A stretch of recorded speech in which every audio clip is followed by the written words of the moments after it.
Hola, buenos días a todas y todos los que nos acompañan el día de hoy, a el segundo día del quinto congreso de la Asociación Interdisciplinaria del Estudio de la Historia de México. El día de hoy nos toca la mesa de arte, propaganda y ética, miradas históricas y culturales en Asia, América y el espacio.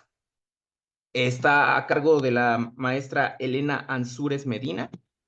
Y los temas que se tocarán el día de hoy será el paisaje en las culturas no occidentales, pintura y caligrafía en China y Japón, a cargo de Juan Ricardo Cuellar Montero. La producción audiovisual de Walt Disney Productions durante la Segunda Guerra Mundial como propaganda bélica para el fomento del esfuerzo de guerra de Estados Unidos, por Mauricio Ramírez Leiva. La publicidad vista desde las letras de José Emilio Pacheco por Valeria Palacios Ochoa. Y por último, los perros y su participación en la sociedad. El caso de Frida y Proteo por Claudia Elena Domínguez Segovia. Le voy a ceder la palabra a la maestra y coordinadora Elena Ansúrez Medina.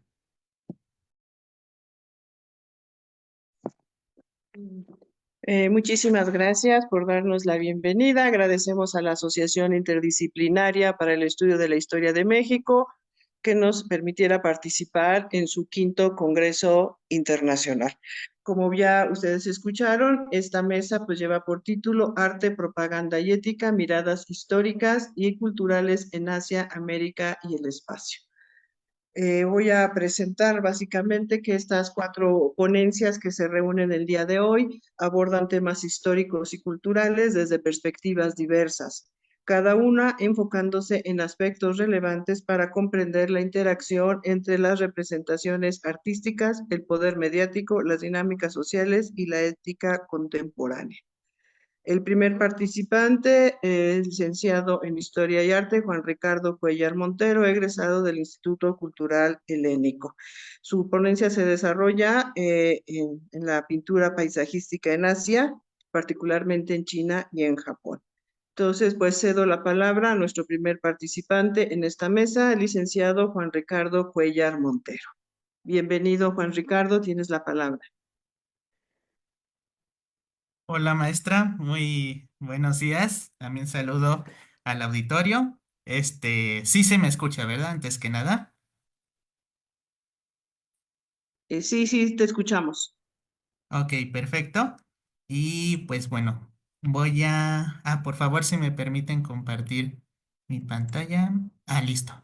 Listo, un segundito. Aquí estamos. Eh, Aquí estamos. Listo. Sí pueden ya observar mi presentación, ¿verdad? Sí, ya se ve la presentación en pantalla, Juan Ricardo. Ok, perfecto. Bueno, de nueva forma agradecerle, maestra, por la invitación y sobre todo también a la Asociación Interdisciplinaria para el Estudio de la Historia de México. Y como bien se mencionaba, mi ponencia gira en torno a la representación paisajística. En este caso, sobre todo en Asia, teniendo como énfasis China y Japón. Daré un recorrido general sobre el desarrollo histórico y artístico de esta disciplina. Y pues bueno, voy a dar inicio con mi presentación. Antes que nada, y a manera de introducción, me gustaría empezar por este tema, ¿no? ¿Qué es un paisaje? En un primer acercamiento que cualquiera de nosotros podría tener, encontramos que la RAE parte de estas tres definiciones, ¿no? En primera instancia, parte de un territorio que puede ser observada desde un determinado lugar. En segunda, espacio natural admirable por su aspecto artístico. En tercera, pintura o dibujo que representa un paisaje o un espacio natural admirable.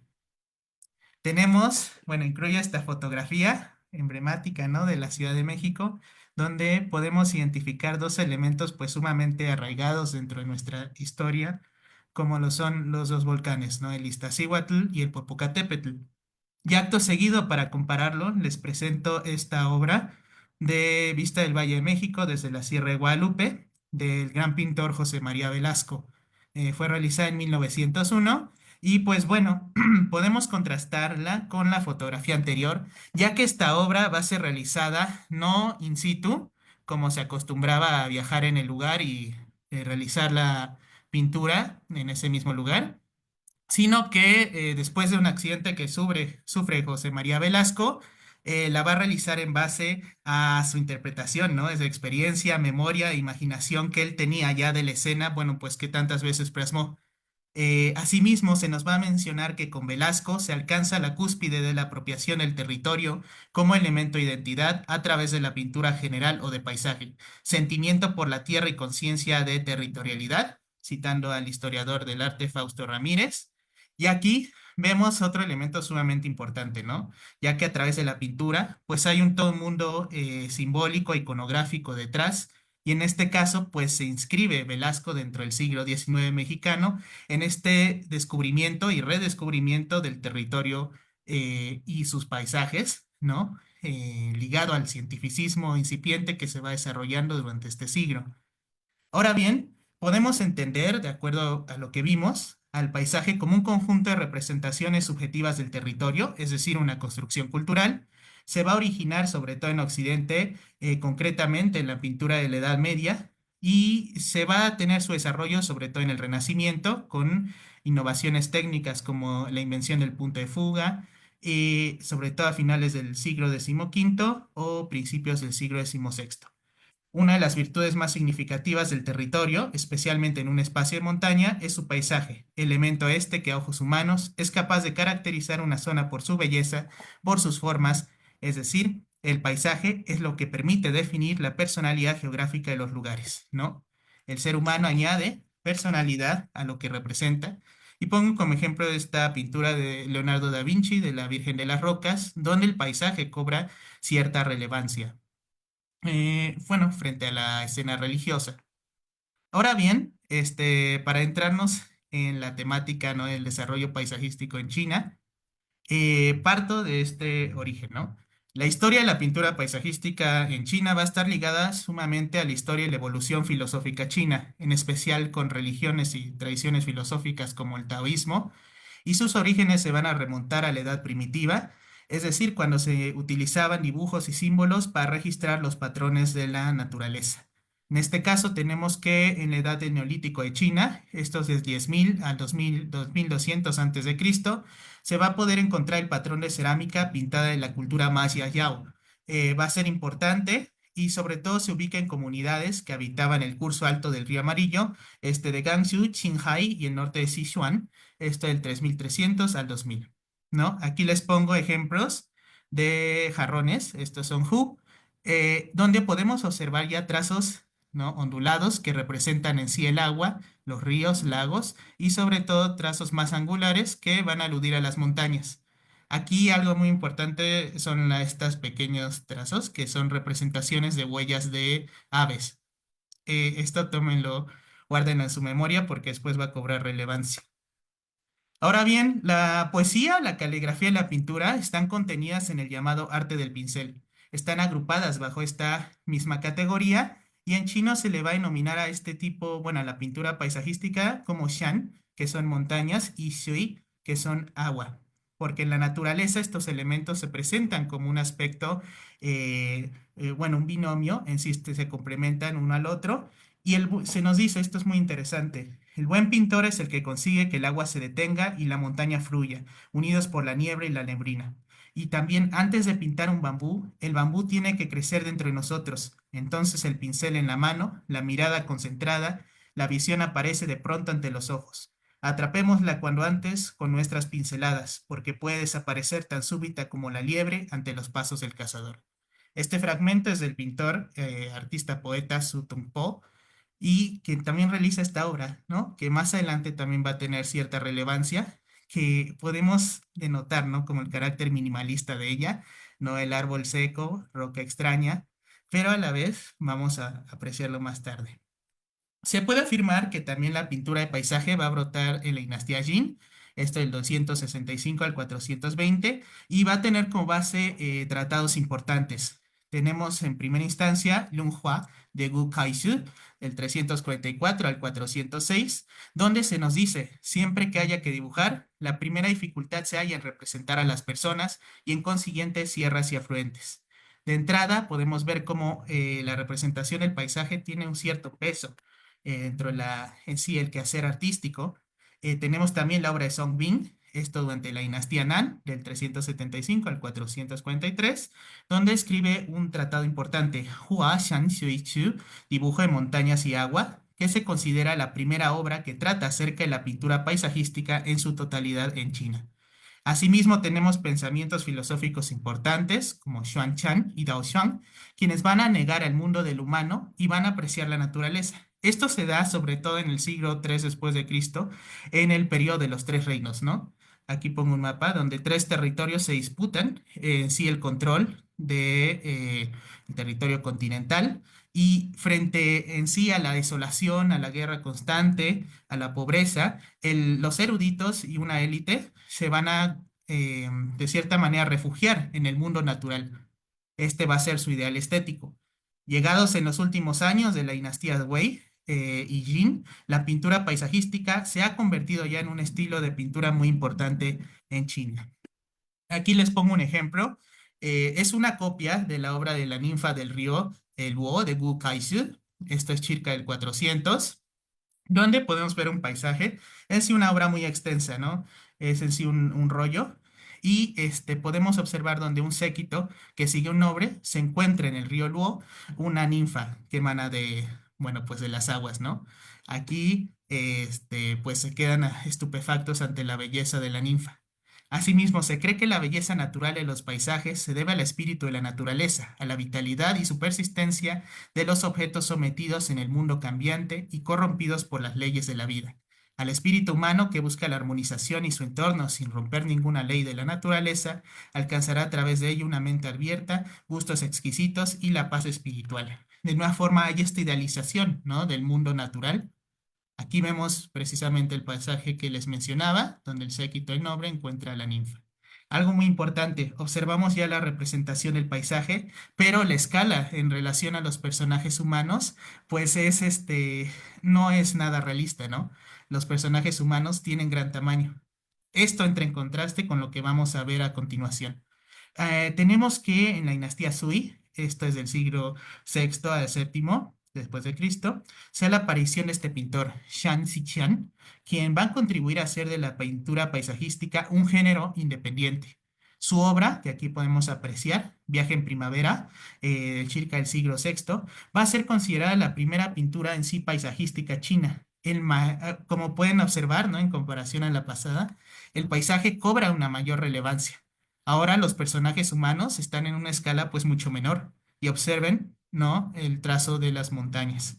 La obra presenta también la práctica común entre los eruditos chinos de antaño de reunirse entre conocidos y viajar, ¿no?, a través de estos paisajes emblemáticos y captar, ya sea a través de la pintura o de la poesía, que por ejemplo aquí vemos estas anotaciones aluden a poesía que bueno, se escribía sobre estos lienzos.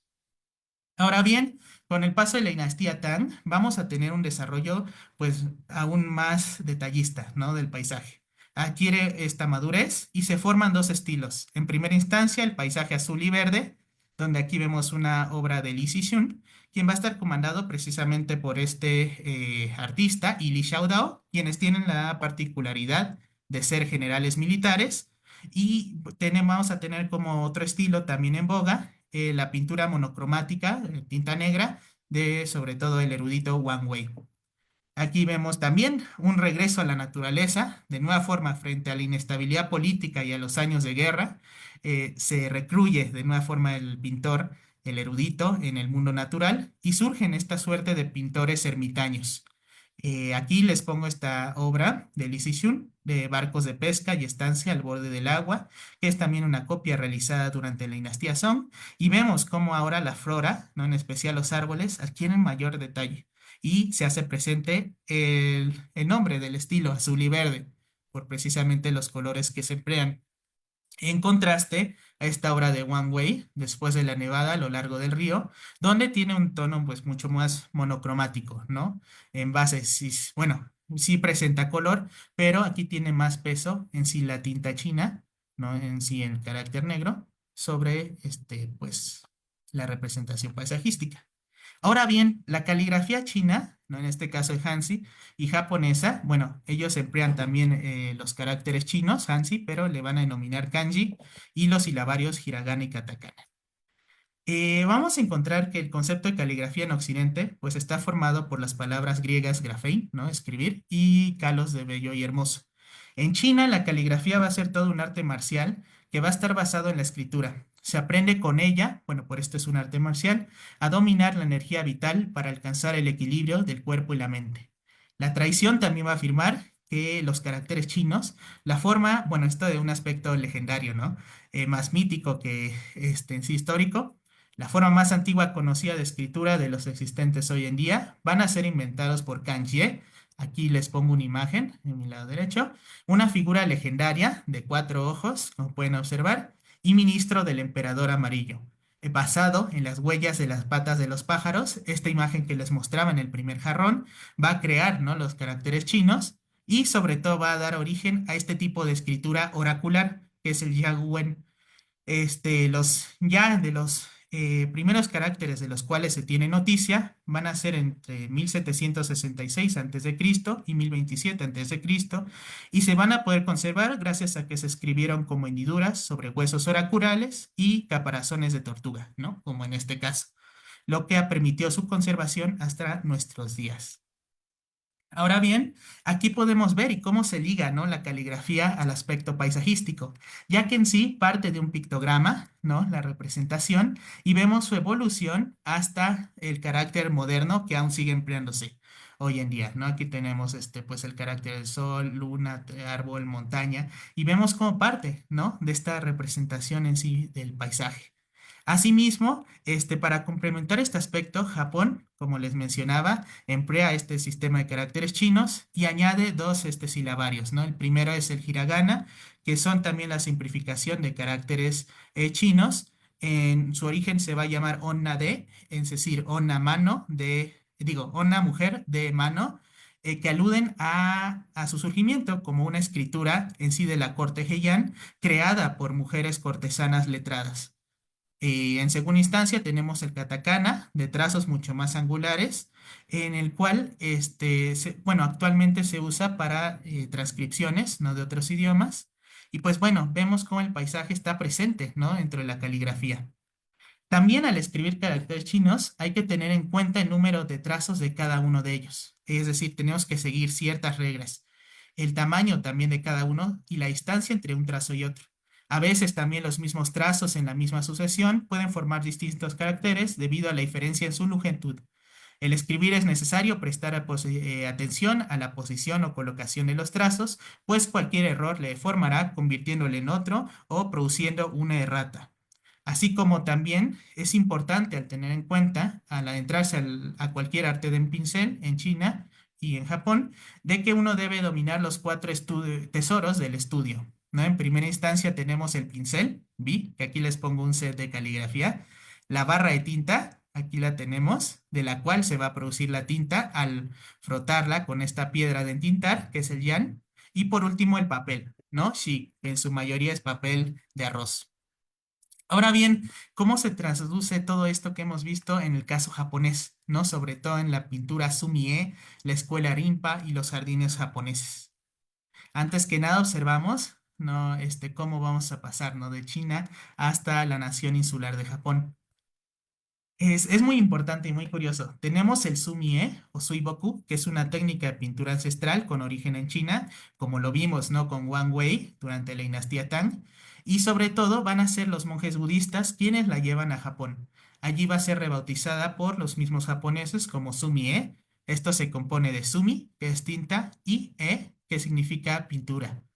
Esta técnica artística monocromática se centra en el uso de la tinta china como elemento principal y va a consistir en una pintura naturalista que representa los elementos en su forma más esencial, general. No vamos a tener obras, por ejemplo, de Velasco y demás súper detallistas, realistas, sino que es una decomposición, ¿no?, en sí de la escena. Estas pinceladas suaves no pretenden ser figurativas. Los elementos de la obra aparecen entre manchas y líneas de una forma sencilla. El artista Sumie no se detiene en los detalles. Asimismo, esta pintura, como lo vimos en China, nace de una filosofía taoísta que, sin embargo, va a ser adoptada por los monjes Zen en Japón a partir del siglo XII, consolidándose como arte en siglos posteriores. ¿No? Aquí tenemos, para el caso japonés, de suma importancia la figura del Bodhidharma. Aquí observamos una pintura de Yoshitoshi y en sí el Daruma, que estas son estas cabezas de madera talladas, que es una representación, ¿no? Del mismo Bodhidharma. Ahora bien, esta figura va a ser importante porque parte de la India y llega a China y establece lo que va a ser el budismo Chan o budismo Zen, como casi todos le conocemos, basado en la práctica del Zazen, ¿no? Que es la meditación, y va a llegar de la mano a Japón de la escuela Rinzai Zen en el 1191. A partir de este punto va a florecer, ¿no? El budismo Zen, acogido por diversos señores feudales o daimyo, y el ascenso de la clase, bueno, la casta samurái. Siguiendo la tradición pictórica china, los monjes van a empezar a pintar usando la tinta china como principal medio, ¿no? Captando su realidad y vinculándola a los valores de esta filosofía, como son, ¿no? El vacío, el desapego, la sugerencia y la impermanencia. Es así como vamos a poder contrastar la obra de Wang Wei, ¿no? En primera instancia, con esta obra de Sesshu Toyo, Haoku Sansuisu, paisaje de tinta salpicada, lo cual es un kakemono. Kake es colocar, mono es objeto, y son estas pinturas, estos rollos que se colocan, ¿no? En los muros a manera decorativa. Ahora podemos observar cómo es muy interesante, ¿no? La aparente abstracción que se logra. Asimismo, hay que recordar que en la pintura oriental nunca se desarrolló el punto de fuga, como sí se hizo en Occidente, y vamos a tener la superposición de elementos para conseguir una sensación de profundidad. Asimismo, es una síntesis visual, como lo decía, no busca el realismo, sino una mímesis con la naturaleza. Esto es una cuestión también muy interesante, ya que en Occidente la misma técnica, ¿no? La perfección de la técnica busca superar a la obra y al objeto representado en sí. Pero sin embargo, en Oriente, uno nunca va a estar sobre la naturaleza, sino que se busca esta comunión entre artista y obra. Aquí tenemos, pues es una representación hay un paisaje montañoso, podemos observar el fondo, el agua, un pequeño islote, un árbol torcido y una barca de pescadores. Ahora bien, también esta cuestión ligada a la cotidianidad. Tenemos dos obras de Sengai Gibbon. La primera se llama Enso, que tiene la leyenda Korekute Chao Nomo, para que lo bebas con té verde. Y así, esta figura del Enso, un círculo, es de suma importancia simbólicamente para la filosofía Zen. Alude al todo y al vacío, que es tanto contenido como contenedor, y no es abstracto, sino que parte igual de la misma realidad cotidiana, ya que el artista, en este caso Gibbon, se basa en un dorayaki, ¿no? Esta suerte de pancakes japoneses, para representar, ¿no? Este elemento simbólico. En el segundo, para demostrar el carácter desenfadado de este tipo de obras, tenemos Inu, perro, en el cual observamos un perrito, ¿no? Al cual le fue atado una tablita y encontramos aquí la onomatopeya tepan, lo que, bueno, es el sonido que hace al caminar, ¿no? Arrastrando la tablita que va pegando. Tenemos posteriormente la escuela Rinpa. Como pueden observar, destaca por su gran aspecto ornamental, ¿no? Florece durante el periodo Edo y con el ascenso, sobre todo, de una nueva clase comerciante, quien va a acoger, ¿no? Va a buscar un nuevo estilo que le represente. Va a ser creada por un gran artista del momento, como lo fue Honami Koetsu, quien va a aplicar precisamente todo este carácter elegante dentro de su estética. Algunas de sus representaciones son de carácter bello, relacionado con la caligrafía, el paisaje, el empleo de animales como gaviotas y ciervos, así como otros elementos como los cuerpos acuíferos, lagos, ríos, ya que el agua va a tener un papel pues fundamental en su representación y en el arte japonés en sí. Algunos de sus pintores más importantes fueron Towaraya Sotatsu y Ogata Korin, y van a pintar sobre abanicos o biombos con colores vivos y brillantes, con un cierto realismo y abstracción. Es aquí también otra particularidad, ya que en el caso de la pintura oriental, el arte no está ligado en sí a las bellas artes, ¿no? No hay esta distinción, sino que un objeto bien realizado, ya sea por ejemplo una silla, un biombo, un abanico, un mueble, que sea funcional y estéticamente bello, puede ser considerado como una obra maestra. Tenemos también como particularidad del estudio del estilo el uso de la hoja del oro y de la técnica del tarashikomi, lo cual consiste en la creación de un color, vertiendo otro sobre este mientras la pintura todavía está fresca. Aquí lo podemos apreciar, por ejemplo, en el agua, en el río, de estas dos obras. Ahora bien, la primera obra es de Tawaraya Sotatsu, se llama Matsushima o las de Matsushima de 1628, lo cual de nueva forma nos remite esta síntesis visual del paisaje marino con colores vivos y saturados, el uso de la hoja de oro y la técnica del tarashikomi, ¿no? Para darnos esta pintura sumamente ornamental y pues elegante. En este caso es un biombo, como pueden observar, y vemos cómo las olas del mar no impactan, ¿no? Con estos islotes. En segunda instancia tenemos esta obra que es un tesoro nacional de Japón, es de Ogata Korin, son en sí dos biombos que se titulan Cerezo Rojo y Blanco, esto es circa del siglo, bueno, 1712 a 1716, y en nueva forma apreciamos esta característica. Los cerezos parten del realismo, por ejemplo, en sus flores, bueno, en sí el árbol en sí, pero parte hacia la abstracción, ¿no? Observamos cómo están, y otra característica del arte japonés, como flotando en el vacío. Y observamos este río que cruza, ¿no? Precisamente divide estos dos cerezos empleando la técnica del tarashikomi. Ahora bien, algo que nos resulta también familiar es ejemplos de este arte Namban, que surge de la fusión de este estilo de la escuela Rimpa con cuestiones mucho más occidentales. En este caso, Namban significa los bárbaros del sur, que surge en este momento de contacto en el siglo XVI y XVII con la llegada de los primeros comerciantes portugueses. Vemos entonces cómo el mundo occidental llega y se hace presente, ¿no? Dentro de la estética japonesa en estos dos biombos. Ahora bien, y ya para finalizar y afianzar, ¿no? Todos estos conceptos, tenemos los jardines japoneses. Creo que muchos los hemos observado, por ejemplo, estos jardines zen. Y bueno, de nueva forma, en estos jardines dominan los elementos naturales sobre elementos artificiales, es decir, prevalece, ¿no? La naturaleza. Su modelo básico proviene de la llamada escritura del océano, es decir, igual la manipulación, ¿no? El juego con todas estas cuestiones, agua, montañas, bosques. En los jardines y también en este tipo de representaciones, el agua y el mar juegan un papel fundamental de nueva forma al ser Japón una nación insular. Tenemos también elementos naturales centrales con montañas, agua, bosques y piedras, y se busca de nueva forma, ligado a los valores zen que van a arraigarse dentro de la sociedad japonesa, lo irregular, lo no simétrico, ya que se entiende que la naturaleza se da, ¿no? Se presenta de esta forma. No tenemos un árbol perfectamente podado, ¿no? Que nazca así o perfectamente derecho, sino que así se muestra la naturaleza, ¿no? Las escenas principales se van a formar por imitación de paisajes famosos en tamaños reducidos. Y bueno, les pongo de ejemplo Karen Sansui, ahorita voy a explicar qué es, en el templo de Ryonji en Kioto, que fue realizado durante el siglo XV.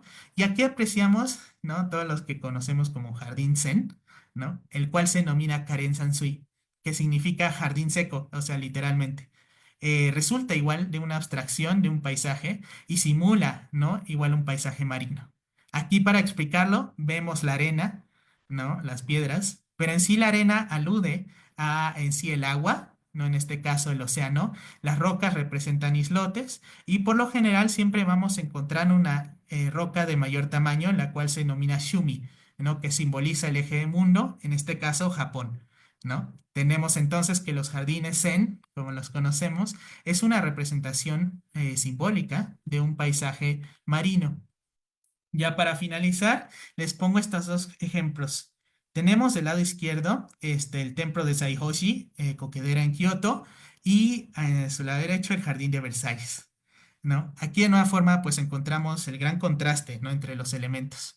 En primera instancia, el musgo, que aquí es considerado como igual no tan estéticamente agradable, pero en Japón el ver el musgo sobre las piedras pues es una escena pues ideal, ¿no? Entra dentro de su estética. Algo muy importante también, los cuerpos acuíferos presentes, los árboles, también asimétricos, sobre todo el mapre japonés, el Acer palmatum, pero a la vez, eso es lo que tiene como esta contradicción aparente, ¿no?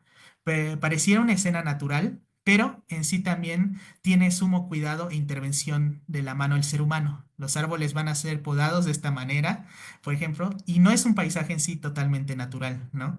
También va a ser, bueno, intervenido por el hombre. Pero a diferencia de Occidente, por ejemplo, tenemos el Jardín de Versalles, donde contrasta ampliamente, ¿no?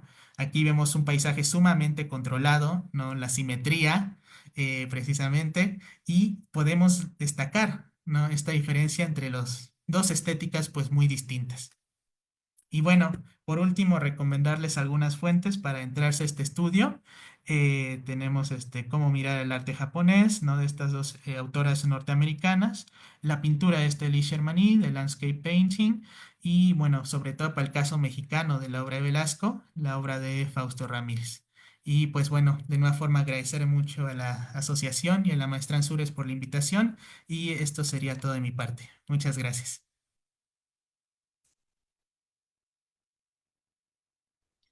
Pues agradecemos la participación tan entusiasta del licenciado Juan Ricardo Cuellar Montero, quien nos llevó a examinar cómo el concepto de paisaje en Occidente que se originó en el arte medieval se va a diversificar en el mundo oriental y cómo estas reflexiones artísticas pues nos ofrecen una muy buena oportunidad para, bueno, pues entender un mismo concepto en diferentes culturas y esta reinterpretación estética.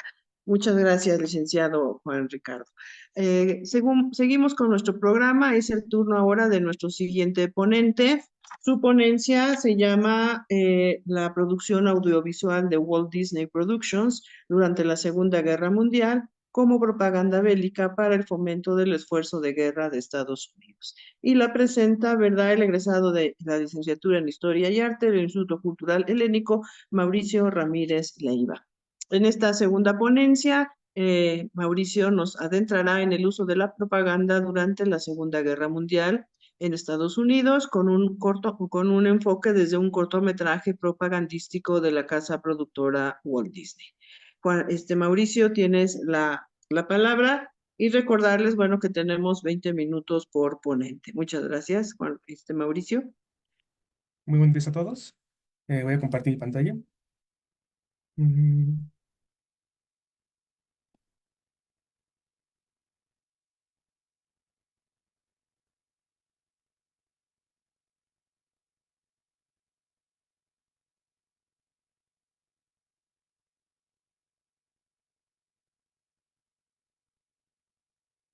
Listo. ¿Se puede ver la diapositiva? Sí, ya se pueden ver las diapositivas, Mauricio. Bueno, en esta ocasión quiero agradecer a la Asociación Interdisciplinaria para el Estudio de la Historia de México por darnos esta oportunidad para presentar estos temas. Y bueno, en esta ocasión me gustaría presentar el siguiente tema: la propaganda bélica hecha por Walt Disney durante la Segunda Guerra Mundial. Antes de adentrarnos en materia, me gustaría hacer una escala breve acerca de lo que es la simétrica y el lenguaje cinematográfico. Dos elementos muy importantes para comprender cómo se ha fabricado la propaganda, no solamente en la Segunda Guerra Mundial, sino a través de la historia. Primeramente, la semiótica es esta disciplina que alude a la relación que hay entre una comunidad y su entorno, y también, sí, bueno, su relación y la comunicación. ¿Por qué? Bueno, hay que comprender que los seres humanos construimos nuestra realidad a partir de lo que conocemos, de las experiencias que han suscitado a lo largo de su vida, que por lo tanto se va construyendo un largo campo de conocimiento, como por ejemplo la cultura, los estereotipos, las costumbres, las tradiciones, los pensamientos, etcétera. Ese corpus de pensamientos o de conocimientos son llevados a cabo en la propaganda. Son llevados a cabo en la propaganda. La propaganda toma esos elementos para construirse a sí misma. Haciendo esto, la propaganda lo que hace es que construye de una manera más fácil, cimenta, por así decirlo, de una manera más sencilla, el camino que se traza de la propaganda a la comunidad, ya que la comunidad, al saber qué conocimientos conoce, logra sentir un tipo de cercanía y familiaridad más cercana a lo que se hace la propaganda. La propaganda no solamente se alimenta de ella misma, sino que también se alimenta de otra propaganda. Pongamos como un ejemplo. Tenemos una película propagandística y un cartel propagandístico. Ambos elementos comparten características en común. A la larga, estas características se van a fusionar, dando, por lo tanto, una sola propaganda, que se va diversificando a lo largo del territorio. Bueno, ¿con qué motivo los gobiernos hacen esta propaganda? Para cumplir sus objetivos políticos. En el caso de la Segunda Guerra Mundial, para movilizar a su comunidad al- a la guerra, para que participen en ayuda a la guerra. Bueno, el lenguaje cinematográfico hay que verlo de la siguiente manera. Es una lista de pasos que sigue el director para construir su obra. ¿Con qué objetivo? Para construir una película de manera lineal, cronológica y lógica, de acuerdo a la perspectiva del autor. Pero también busca otra situación. ¿Qué busca? Bueno, busca integrar al espectador en la película de una manera sentimental, a partir de elementos como la música, la narración, la puesta en escena y el montaje. Esos ayudan a acentuar una escena de la película. Pongamos un ejemplo. En la película Casablanca nos muestran una escena en donde se nos muestra un bar en donde hay un grupo de alemanes que están cantando un himno de su país. Alrededor de ellos hay comensales que están tristes y cabizbajos porque están reprimidos por esta fuerza alemana. De pronto se levanta un estadounidense, va con una orquesta que está ahí y dice, toquen la Marsellesa. Hay que recordar que la película nos ubica en la Francia libre. Estamos en Marruecos. La orquesta en un principio no quiere tocar la Marsellesa porque temen las represalias que pueden suceder a ellos. Sin embargo, ellos entienden la situación y tocan la Marsellesa. Cuando se está tocando la Marsellesa, lo que se produce es una competencia de quién canta más alto. Los alemanes con su cántico o los franceses o europeos que están cantando la Marsellesa. Cuando se nos muestra en esta escena hay un paso muy importante. La cámara centra a la cara de una mujer, la cual está cantando la Marsellesa, pero cuando la está cantando empieza a llorar. ¿Qué está pasando aquí? Los sentimientos, esta represión, esta reprimida, este desagrado de estar viviendo esa situación, salen a la flote. Hay una reacción catársica en la mujer. Y no es gratuito que se toque la Marsellesa. La Marsellesa tiene una carga ideológica sentimental de unión de un pueblo. Por ejemplo, marchemos hijos, hijos de la patria, que ha llegado el día de la gloria, el sangriento estandarte de la tiranía está ya levantado contra nosotros. A las armas, ciudadanos, formen sus batallones, marchemos, marchemos, que una sangre impura empape nuestros surcos. Es un himno que llama a la unión del pueblo en contra de la represión. Y cuando termina de cantar la mujer mientras está llorando, lo que grita es, viva Francia, viva la libertad. Aquí hay una integración del espectador con la escena, es decir, hay una empatía suscitada en el espectador al ver esta escena. También lo que se buscaba es que el ciudadano estadounidense sintiera un fuerte lazo de amistad con su contraparte europea, sus aliados de la guerra, aunque no los conozcan no los conozcan físicamente. Pero al ver la película entienden la situación que están pasando ellos, aunque eso se muestre de una manera, de una forma romantizada, pero que corresponde a la realidad construida que quiere la propaganda. Ahora bien, algunas características de los cortos animados es que producidos por Walt Disney Production, así como también en el cine hollywoodense de la época, es que son cintas lineales, cronológicas y repetitivas. Hay que primeramente entender que este tipo de cine se marca dentro del cine clásico, el cual sigue estas líneas, estas reglas, ¿no? Cintas lineales y cronológicas en el sentido de que no hace cortes abruptos en el tiempo, sino más bien sigue una historia lineal y repetitivas, ya que muestra lo que se muestra en una película, se repite la otra. Es decir, lo que encontramos en una película hollywoodense se puede encontrar en un corto animado. Es decir, comparten características como la ideología, la propaganda, el patriotismo, el nacionalismo, etc. Las películas producidas durante este periodo tienen sus tramas en el melodrama y en el romance. Sin embargo, también manejan temas como la vida, la muerte, el coraje, la cobardía, el asesinato y la supervivencia. Aquí también con esas películas, como había comentado, se busca una integración entre el ciudadano estadounidense y el europeo, que no se conocen, pero que tienen intención de que se forme un lazo de amistad, una cierta empatía entre ellos. Ahora bien, el concepto de propaganda. Hay que recordar que la Segunda Guerra Mundial, si bien fue una contienda bélica, también fue una contienda ideológica, ya que los diferentes gobiernos buscaban movilizar a su población al esfuerzo de guerra. ¿Con qué motivo? Que participen en la guerra. Cuando quiero decir que movilicen a su población al esfuerzo de guerra, no quiero decir que vayan al campo de batalla a combatir, sino más bien que desde la lejanía ellos aporten recursos materiales, como metales, grasa, comida y dinero. Metales, comida y grasa para la fabricación de armas, proyectiles, carros de guerra, aviones, etcétera. Y dinero para financiar la guerra. Pero ¿cómo consigo que mi pueblo em, ayude a financiar la guerra? A través de la propaganda. ¿Y cómo ellos dan dinero? A partir de los bonos de guerra. Esto de los bonos de guerra lo quiero comentar un poco más adelante, pero ahorita me gustaría decir que la compra de bonos de guerra se puso a través de la propaganda gracias a que se da una idea o un pensamiento de miedo, de que si no doy dinero para ayudar a mi país, los miembros del eje van a venir a Estados Unidos y van a destruir mis casas y van a asesinar a mi familia. De manera que me siento obligado y la necesidad de aportar dinero.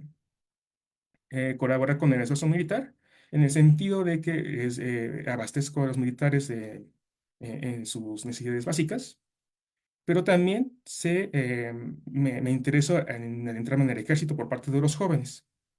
Esto va mucho de la mano de que los jóvenes en este momento sienten la necesidad de dar algo a su país. Es decir, la guerra es una cuestión de orgullo, no solo para su país, sino para su gobierno, su familia y su comunidad.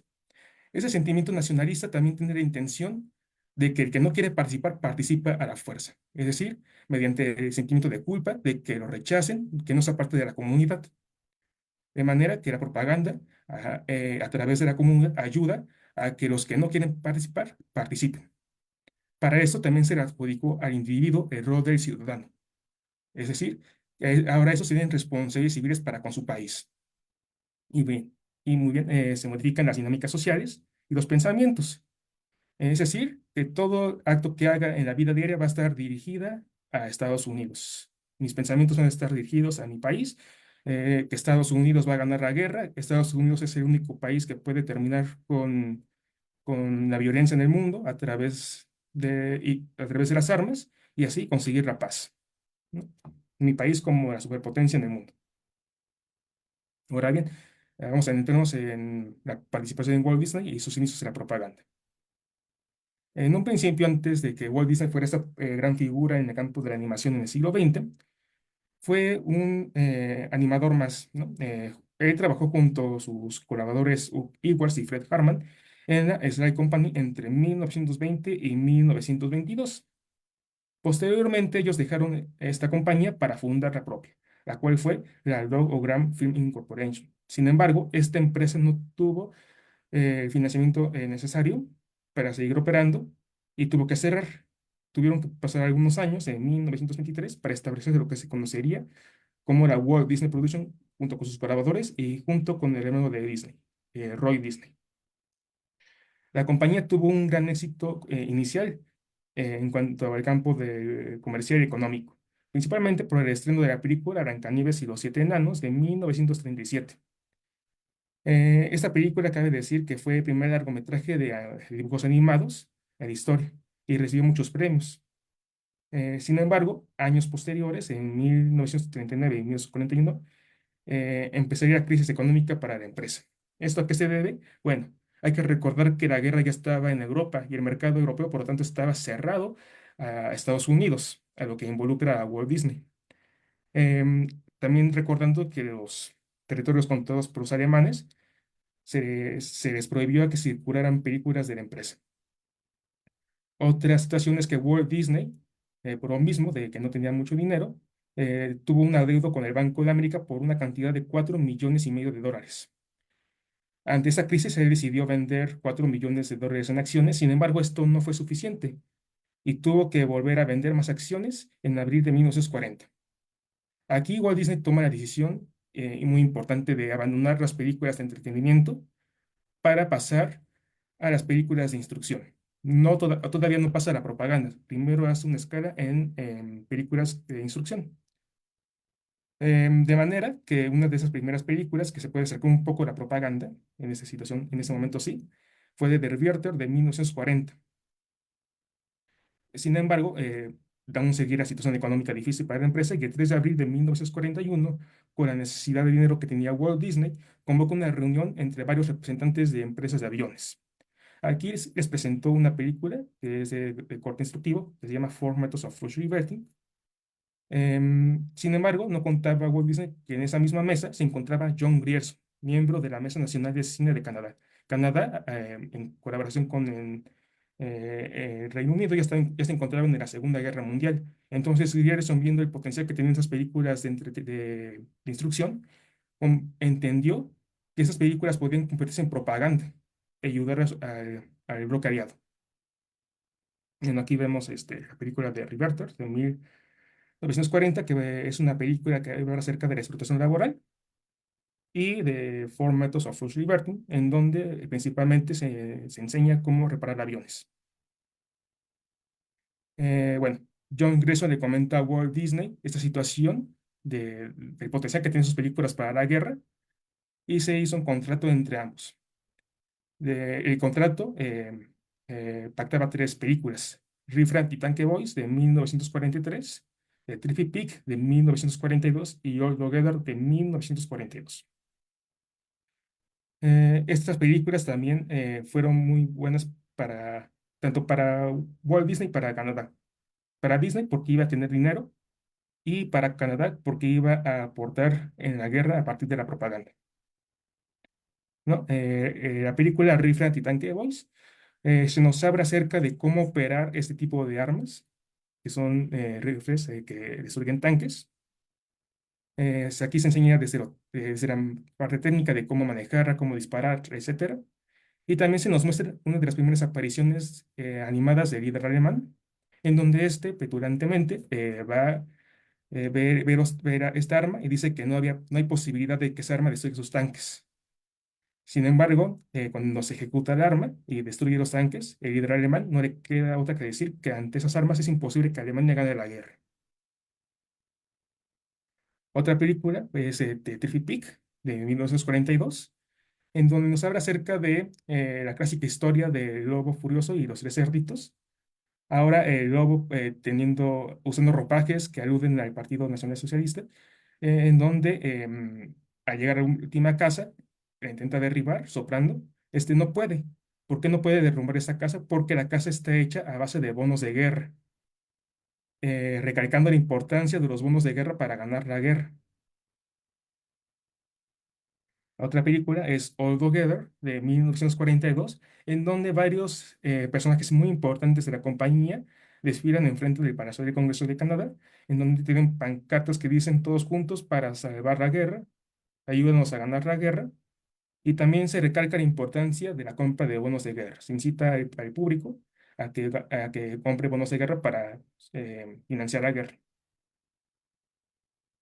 Eh, Ante esta situación económica favorable para Walt Disney a partir del contrato que hizo con John Grierson y el gobierno de canadiense, tuvo estabilidad por un momento. Sin embargo, el país estaba pasando por una fuerte crisis económica. Por lo tanto, proliferaron huelgas y sindicatos que estaban en contra del maltrato que ellos consideraban. De esta manera, Walt Disney tuvo que hacer frente a la huelga de 1940, en donde sus empleados buscaban un aumento salarial, que les pagaron los sueldos atrasados y una jornada laboral más justa. A eso se le suma a que ellos se quejaban de que no les gustaba el trato paternalista que Walt Disney ejercía sobre ellos. Es decir, que los trataba como si fueran sus hijos o como niños pequeños. Esta huelga que suscitó la empresa entorpeció el interés del presidente Roosevelt para crear una colaboración con Walt Disney para que elaborara propaganda para la política de la buena vecindad. Viendo esto, el presidente Roosevelt manda a Stanley White, un conciliador del gobierno, a que trate de solucionar la situación. Sin embargo, no tiene el éxito suficiente, y de manera que el presidente Roosevelt toma la decisión de mandar al presidente de la Oficina de Asuntos Interamericanos, Nelson Rockefeller. Rockefeller, en colaboración con White, hablan con Disney y le dicen que ellos van a tratar de resolver su problema a cambio de que él haga propaganda para Estados Unidos.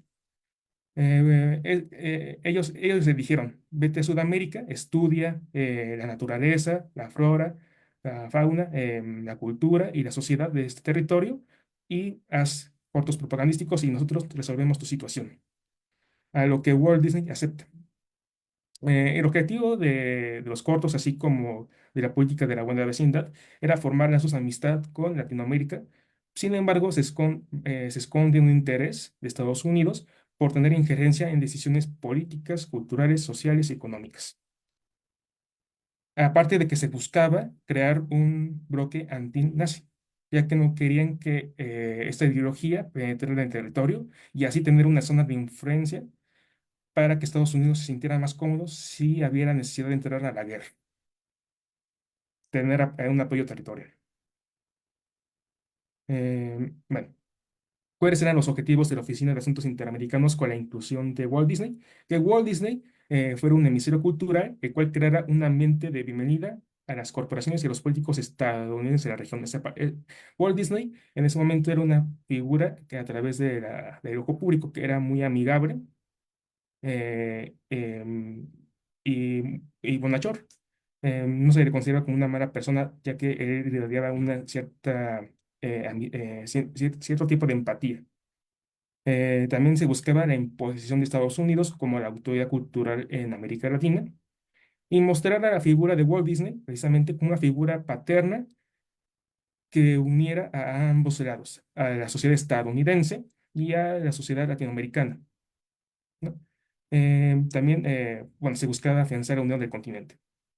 Una de esas primeras películas que fueron de suma importancia fue Saludos Amigos de 1942. Aquí le dijeron a Disney, a Walt Disney, que mostrara la vida de Latinoamérica y se distribuyera en Estados Unidos. Muchos intelectuales de la época, de latinoamericanos, criticaron a Walt Disney por querer hacer una romantización y una interpretación errónea de lo que era genuinamente el latinoamericano, ya que se caía mucho en la representación de estos a partir de los estereotipos y de ahí vinieron las críticas hacia la figura de Walt Disney. Con con el estreno de Seus Amigos, se buscaba agradar tanto al público latinoamericano y al estadounidense. Los cortos fueron hechos en una visión monográfica, es decir, que se mostraran las virtudes del territorio para que el público estadounidense tuviera el interés de visitar de forma turística esos países y así hacer una unión de amistad entre ambos. Aquí encontramos a la figura de Goofy vistiendo un ropaje de gaucho argentino. Y aquí encontramos también una foto en donde se está echando la mano entre el Pato Donald, quien representa dos papeles. El ciudadano que quiere conocer es Latinoamérica, pero también un embajador que quiere realizar lazos de amistad con, con América Latina, pero teniendo intereses económicos, políticos, sociales y culturales, ¿no? Y vemos que está echando la mano de José Carioca, representante de Latinoamérica, ¿no? Mostrando aquí un claro mensaje de amistad y unión. Em, Aquí cabe comentar que una vez acabó la propaganda de la política de la buena vecindad, también se terminó la colaboración entre el gobierno estadounidense y Walt Disney. Las conversaciones se empezaron a formar nuevamente poco a poco, una vez ocurrió el ataque a Pearl Harbor. Con lo sucedido, Leo Rosten, jefe de la sección cinematográfica del Comité Asesor del Consejo de Defensa Nacional, fue invitado a una conferencia dada por Disney en donde se hablaba de la importancia de la caricatura como un elemento de propaganda y entretenimiento. Aquí todavía no había ni un acercamiento tan directo, pero bueno, aquí se empezaba a formar. Posteriormente, Robert Horton, director de información para la Oficina de Gerencia de Emergencia, solicitó a Disney que enviara dos guionistas a la Casa Blanca para que recibieran guiones para realizar futuras producciones. Este acercamiento no duró mucho tiempo y no prosperó. No fue hasta que se diera el primer contrato oficial entre la Walt Disney Production a cargo de Robert Carr, el representante de la empresa, y el teniente J.C. Hutchison, del Departamento de Marina. Aquí le comentó Robert Carr al teniente Hutchinson de que que le ofrecía el estudio para que albergara una cantidad aproximada de 700 soldados en el estudio, con el objetivo de que revisaran el material y también para resguardarlos. También aquí se mantuvieron resguardados aviones y armamento en el estudio. De manera que el estudio, algunos comentaron, se transformó en un sitio de producción de artículos para la guerra. Ya sería hasta el 8 de diciembre de 1941 cuando el teniente Cotton de la Agencia de Suministros y Cuentas le pidió a Disney que elaborara la serie WEFT. Estas serie de películas trataban acerca del adiestramiento militar en cuanto a la identificación de barcos y aviones de guerra. Aquí lo que se le pidió a Disney es que no agregara elementos cómicos y que fuera clara y sencilla. ¿Por qué no agregar elementos cómicos? Ya que esta película estaba dirigida a que fuera didáctica. Es decir, no querían que se torpeciera el conocimiento a partir de las bromas o de escenarios cómicos. Aquí vemos un poco de animación de esta serie de películas, que era para la identificación de barcos y aviones de guerra.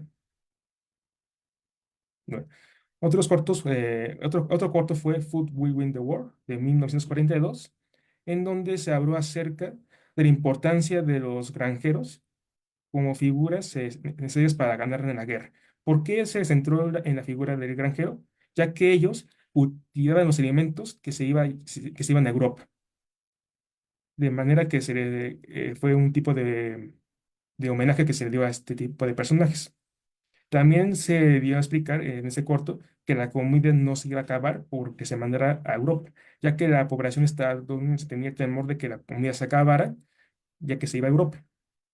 Eso se explicó mediante gráficas animadas. Y bueno, otra película fue Out the Frying Pan into the Firing Line de 1942.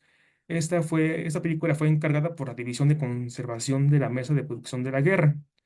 Em, en esta, em, en este corto se buscaba concientizar a la población de que no malgastara recursos, como por ejemplo en este caso la grasa, ya que la grasa que se usaba para cocinar, ya que esta grasa era necesaria para la fabricación de proyectiles. En este corto se presenta a Minnie Mouse y Pluto, en donde la primera menciona que una libra de grasa puede fabricar 5 proyectiles. Aquí es lo que les comento de que se engrandeció la figura del granjero como un héroe, ya que él cultivaba la comida que se exportaba a Europa. Y aquí, mediante una gráfica animada, se dio a entender que la comida no se va a acabar, ¿no? A partir de este fragmento. Suficiente grasa y aceite para engordar a una dama que podía borrar Berlín del mapa, una mazorca de maíz que atravesaba Londres hasta el Mar Negro y jamones que se convertían en portaaviones, ¿no? A partir también de la comicidad. Mauricio, si gustas ir ya cerrando. Sí, bueno. Finalmente se hicieron varios cortos importantes como Los Tres Caballeros, en donde se buscó alimentar la amistad entre ambas partes. Otra película fue de New Spirit de 1942, en donde se buscaba que los ciudadanos pagaran sus impuestos para pagar la guerra, ¿no?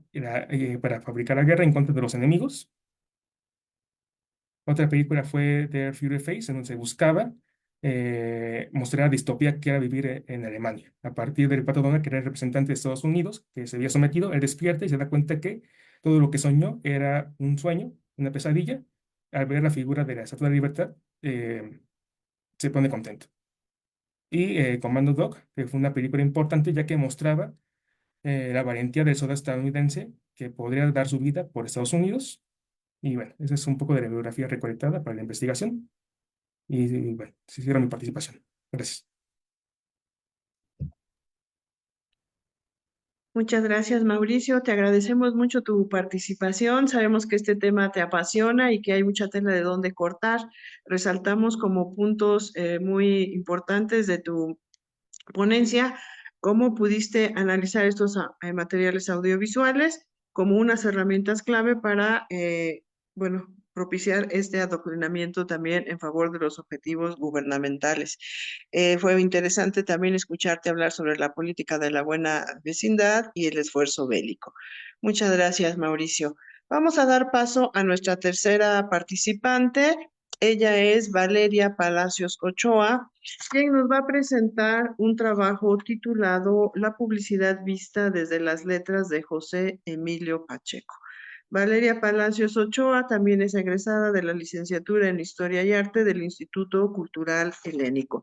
Con su participación, ella nos va a llevar a examinar la novela de Batallas en el Desierto de José Emilio Pacheco a través de la óptica de la historia cultural, particularmente en el contexto del gobierno de Miguel Alemán Valdés y, bueno, el papel de la publicidad dirigida a las amas de casa. Valeria, tienes la palabra, te escuchamos. Buenos días, tardes ya. Muchas gracias, profesora. Compartir mi pantalla. Sí me escuchan bien, ¿verdad? Sí, Valeria, sí te escuchamos muy bien, adelante. Súper, gracias. También ya vemos tu pantalla. Perfecto. Muchas gracias. Eh, Buenos días a todos. Agradezco esta oportunidad a la Asociación Interdisciplinaria para el Estudio de la Historia en México por el espacio que hoy nos brinda y por permitirme ser parte de los eventos que enmarcan el quinto Congreso Internacional de dicha institución. Gracias a la maestra Elena Ansúrez Medina por la invitación y a todos quienes nos acompañan esta mañana. Sin más que agregar, comienzo con mi participación. La publicidad vista desde las letras de José Emilio Pacheco. El presente trabajo de investigación propone un análisis a partir de la interrelación de distintos elementos de la historia cultural de México en función de pequeños fragmentos enunciados en la obra literaria Las Batallas en el Desierto, del autor mexicano José Emilio Pacheco. Este trabajo se produce desde la revisión del periodo presidencial de Miguel Alemán Valdés, que funge como el escenario principal de la novela, que se conforma del año 1946 a 1952. Es además mediante la publicidad dirigida al público femenino en los periódicos de la época que se intenta dilucidar las implicaciones sociales, económicas y políticas que estos tenían en la vida de las denominadas amas de casa. Este trabajo parte de la revisión de múltiples fuentes, como lo es la hemerografía nacional de la época, aunado a un trabajo historiográfico riguroso, ambos vertebrados desde las nociones de dicha producción literaria. La industrialización y Miguel Alemán.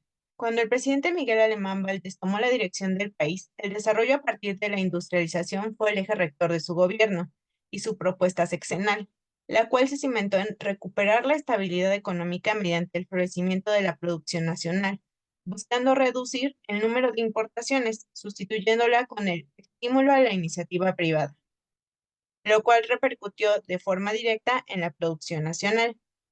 La inyección de capital requirió la ayuda en un primer momento de los Estados Unidos.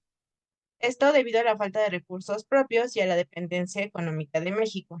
Se necesitaba que el Estado estuviera involucrado de forma activa en dicha transformación mientras buscó la modernización paulatinamente. Dicho sexenio se instauró en el escenario internacional de la posguerra, lo cual enmarca al país dentro del bloque de los denominados de tercer orden. Esto influyó en la postura del gobierno capitalista mexicano, el cual ya no apartaría la vista del progreso en el ámbito tecnológico e industrial. Esta situación no solo modificó la esfera de lo laboral, evidentemente trajo consigo el cambio en las zonas de importancia residencial que se vieron ocupadas por estos grandes grupos de jornaleros. La geografía de las grandes ciudades sufrió, por lo tanto, un cambio significativo, ya que las zonas rurales, experimentaron una disminución importante en su población, debido a quienes migraron y se asentaron en las nuevas ciudades, creando un predominio de lo urbano. Desde este nuevo contexto, la desigualdad y la enmarcada división de clases comenzó también a reconfigurar las relaciones sociales tanto en lo público como en lo privado, desde el acceso a la educación, pasando por las distintas dinámicas familiares. Fue un proceso difícil para muchas mujeres que, como la mamá de Carlitos en la novela Las Batallas en el Desierto, se habían tenido que trasladar, a zonas urbanas, lo que les imposibilitaba en mayor o menor medida reproducir sus rutinas de forma íntegra. Como lo menciona la doctora Sandra Aguilar Rodríguez en su artículo, La mesa está servida, comida y vida cotidiana en el México de mediados del siglo XX, y abro cita, el café estaba presente en la mayoría de los hogares. La mayoría de las mujeres preparaba café de olla, es decir, hervido con canela y azúcar morena. Café en ollas de barro. Ya en 1938, Nescafé, el café instantáneo producido por Nestlé, llegó al mercado mexicano, y en la década de 1950, el café soluble comenzó a ser común en los hogares. Cierro cita.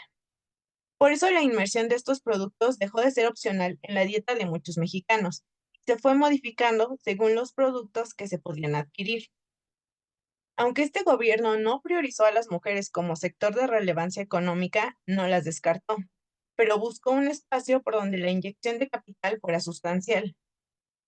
Por eso la importación de electrodomésticos tuvo un auge notable y eventualmente se diversificó a objetos no solo de uso personal, ingredientes de cocina, limpiadores, etcétera, sino que también empezaron a hacerse, por ejemplo, de automóviles. La industrialización en cuestiones de producción empieza a incorporar a las mujeres en la vida laboral, lo cual reconfigura su espacio en la vida doméstica y familiar. En la obra de Batallas en el Desierto, se hace apenas una breve introducción respecto a cómo se empieza con una formación en el ámbito educativo y laboral, por ejemplo, con la hermana de Carlitos, quien estudia una carrera técnica, o la mamá de uno de sus compañeros de escuela, que de manera breve se nos enuncia que está inmiscuida en una organización sindical. A partir de este momento, las formas de simbolizar a la mujer empezarán otra gran transformación, para lograr involucrarse nuevamente en el sistema capitalista de manera mucho más eficiente. Debía ajustarse a un nuevo concepto de mujer, una con doble jornada laboral, quien trabaja no solo en horario de oficina, sino que después debe llegar a casa para cubrir con las necesidades del hogar y de la familia. Por una parte, era un doble mercado, pero por otra, los productos debían volverse cada vez más útiles para que tuvieran un verdadero valor en esta nueva y rápida dinámica. El gran auge económico que se dio en los años 50 permitió visibilizar a la mujer urbana de clase media a través de la publicidad en los medios impresos, los cuales tenían como finalidad interceptar a este grupo y proporcionarles un nuevo ideal de la vida mediante el consumo de las más avanzadas tecnologías.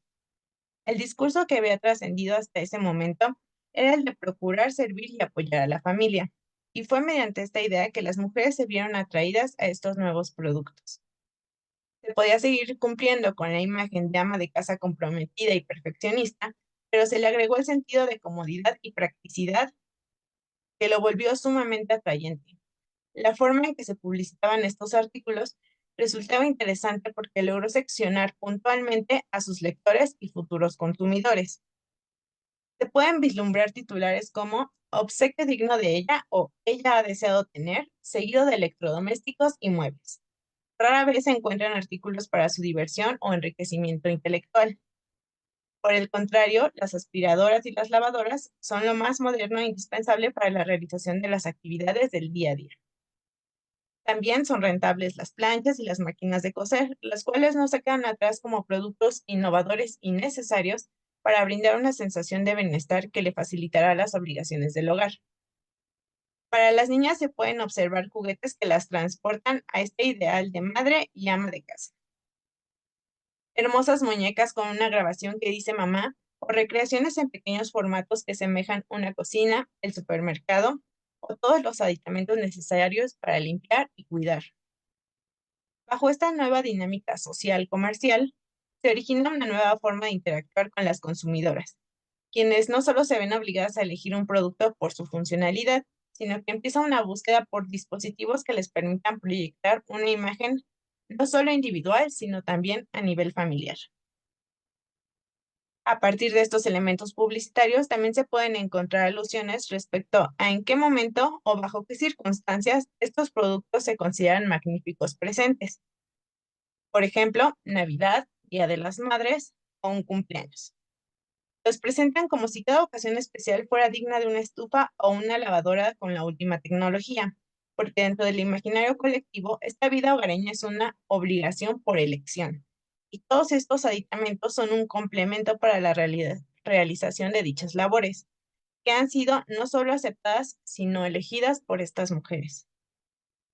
Las marcas norteamericanas son sin lugar a duda las líderes en el mercado mexicano. Empresas como ECO o Mave empiezan a posicionarse y se publicitan prácticamente en todos los diarios del país.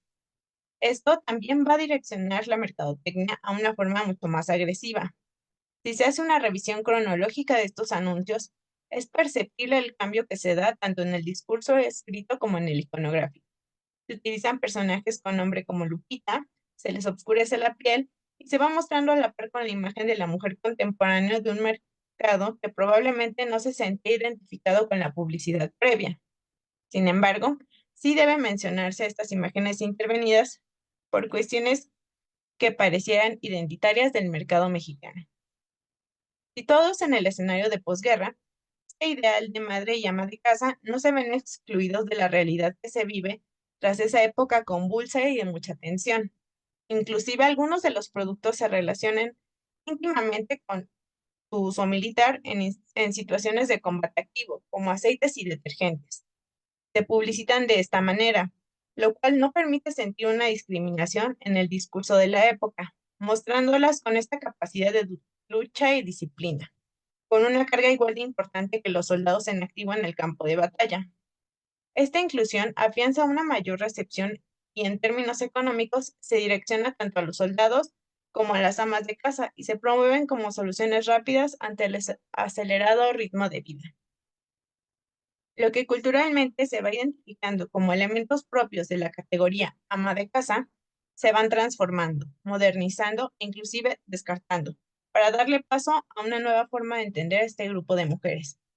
Este modo de comunicar y anunciarlas a través de signos ha sido una de las mayores influencias del capitalismo en el último siglo, siendo un ejercicio de reflexión respecto a la cuestión de lo cultural y lo público. La disciplina antropológica intercede como mediador de una estructura simbólica que, si bien es historia cultural no solo de las mujeres, sino de los distintos escenarios desde donde se desenvuelve, nos permite señalar este lenguaje simbólico que socialmente hemos aceptado, nutrido y reproducido durante décadas, no solo desde la publicidad, sino desde la cotidianidad. Un discurso que con el tiempo también se ha ido resignificando. El texto no se centra en la vida de dos mujeres, lo hace en torno a circunstancias que las atraviesan por medio de un personaje, Carlitos. Él relata desde su posición de hijo y lo que implica en aquella época a partir del ámbito escolar, social y familiar. Es quien vertebra la obra a través de sus memorias y es quien le otorga un valor a estas mujeres respecto a cómo atraviesan su vida y el impacto que generan en ella. Aunque en diferentes circunstancias la realidad de ambas se ve expuesta frente a una narrativa que, si bien la cita no las prioriza en el relato, lo cual resulta aún más enriquecedor si se desmenuzan todas aquellas acciones y circunstancias en las que se ven envueltas.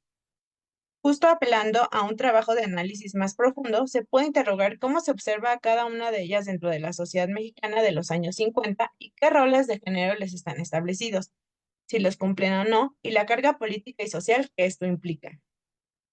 Por una parte se encuentra Mariana, la madre de Jim, un amigo de Carlitos, una mujer que se nos muestra joven, elegante, soltera y particularmente hermosa, quien se identifica como una anciana frente a una sociedad que la señaló tras un embarazo a corta edad. Se dedica al hogar y al cuidado de su hijo, pero sus prácticas no encajan en una rutina convencional, en lo que debía hacer. Si bien tenía un departamento ordenado, limpio, con muebles nuevos y elegantes, no pasaba horas en la cocina ni esperaba la llegada de su pareja cada tarde. Priorizaba su autocuidado y se facilitaba la vida utilizando todos aquellos productos que estuvieran a su alcance. Abro cita. Pan Bimbo, jamón, queso Kraft, tocino, mantequilla, ketchup, mayonesa, mostaza. Era todo lo contrario al pozole, la birria, las tostadas de pata, el chicharrón en salsa verde de mi madre. Cierro cita. Contrario a lo que Carlitos acostumbraba a cenar, la idea de modernización en las prácticas culinarias había llegado junto con las nuevas tecnologías. Se invertía menos tiempo en la realización de la comida familiar y se podía utilizar este margen para cubrir más y nuevas necesidades. Herramientas que se publicitaban como una respuesta enfocada a la eficiencia eran objetos de deseo, en cuanto a modificar el ritmo de vida de estas mujeres, apoyándose en la cuestión de un trabajo más justo, haciendo labores en menos tiempo. Del otro lado del texto se encuentra la mamá de Carlitos, una mujer mayor, quien también se dedica al hogar y a los cuidados, pero su dinámica familiar era contraria a la que se vivía en el pequeño departamento de Jim y Mariana. Y cito, mi madre siempre estaba arreglando lo que dejábamos tirado, cocinando, lavando ropa, ansiosa de comprar lavadora, aspiradora, licuadora, olla express, refrigerador eléctrico.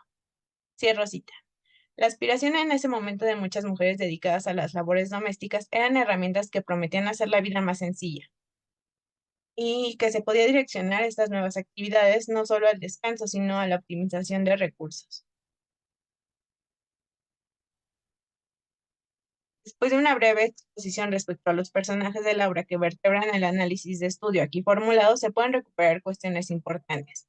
Primero, ¿cómo es que dos mujeres que en un principio tienen vidas tan distintas y se pueden relacionar con la publicidad expuesta en los medios gráficos? Y segundo, ¿en qué grado se relacionan con este tipo de publicaciones? El primer cuestionamiento puede ser un poco más fácil de responder, y es que siguiendo el propio discurso de dichos comerciales, se vislumbran postulados claves como facilitar la vida, hacerla más práctica y cómoda, el mejor regalo, ella desea tener, un hogar como lo sueña, etc. Como han apuntado la doctora Susana Sosensky y el doctor Ricardo López en La construcción visual de la felicidad y la convivencia familiar en México. Los anuncios publicitarios en la prensa gráfica de 1930 a 1970, donde enuncian que la publicidad se encargó de construir representaciones e imaginarios de un México posible, de un México más feliz. Todo esto gracias a la modernidad. Es entonces desde la domesticidad que ambas pueden conectar con estas publicaciones. Sí y no. Evidentemente la parte discursiva y visual apela directamente a las amas de casa, no porque ellas sean las principales consumidoras per se, sino porque también sus hijos, maridos, amigos, etcétera, son incentivados para adquirir estos productos que se les presentan como el regalo ideal para ellas.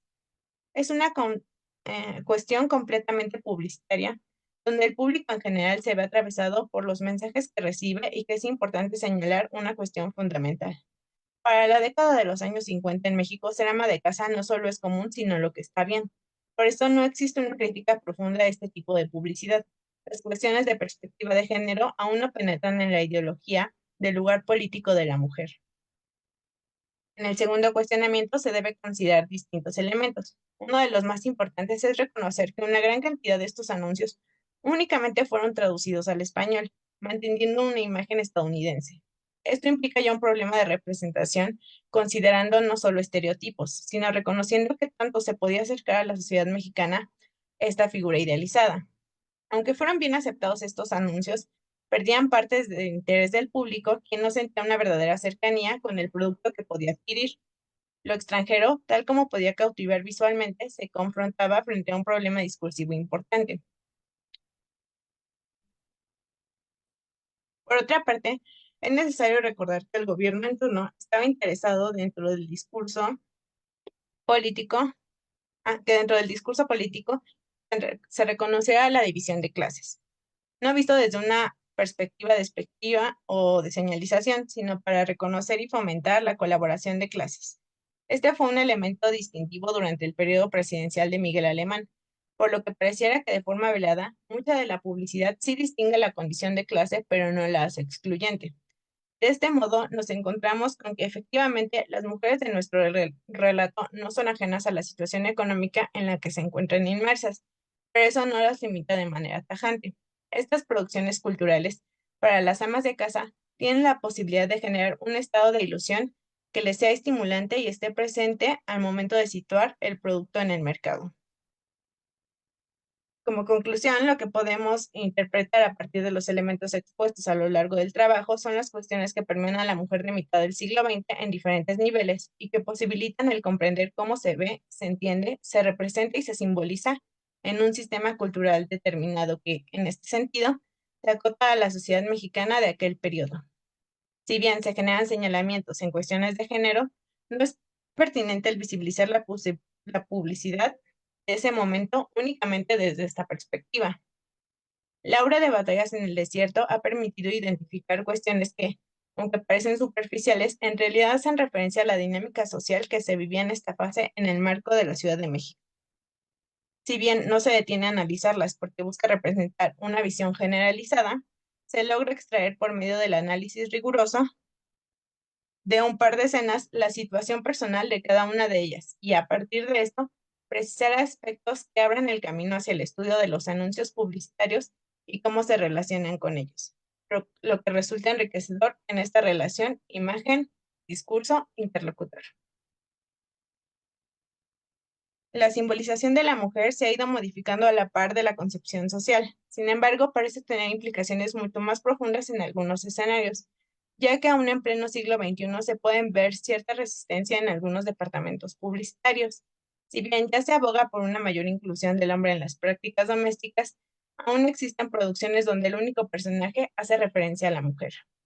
Sin embargo, es fundamental el reconocer cómo se fue modernizando la vida cotidiana, las resistencias que tuvo que sortear y los espacios donde fue bien recibida por su practicidad. Lo que se pretendía al implementar dichos artículos en el día a día se consiguió. La vida se delimitó por un antes y un después del acceso a estas nuevas tecnologías. Y bueno, las referencias bibliográficas y hemerográficas. Pero sería todo por mi participación. Muchísimas gracias, estimada Valeria, por tu muy atinada participación. Gracias porque en esta ponencia tú nos llevaste a través de esta obra tan conocida como es Batallas en el Desierto, para enfocar el papel de la publicidad y cómo fue dirigida a las amas de casa de la época de los años 40 y 50. Las implicaciones sociales y culturales que tienen también estas fuentes hemerográficas que has utilizado, pues le dio un plus a tu participación. Agradecemos entonces tu análisis de estos medios de comunicación, específicamente los medios publicitarios que ofertaban básicamente electrodomésticos y creo que bueno que siguen siendo parte importante de la publicidad de muchos medios de comunicación en la actualidad. Muchas gracias, Valeria. Y bueno, pues vamos a nuestra última y cuarta ponencia. Nuestra cuarta participante es Claudia Elena Domínguez Segovia. También es egresada del Instituto Cultural Helénico de la licenciatura en Historia y Arte. Claudia Elena nos presenta a los perros y su participación en la sociedad, el caso de Frida y Proteo. En esta cuarta y última ponencia de nuestra mesa, pues nuestra ponente específicamente va a abordar el papel de estos acompañantes, de estos ¿verdad? Personajes caninos, y que bueno, como su transformación de primero estar como parte de bueno, como tripulantes en la carrera especial, a transformarse en héroes en el contexto contemporáneo.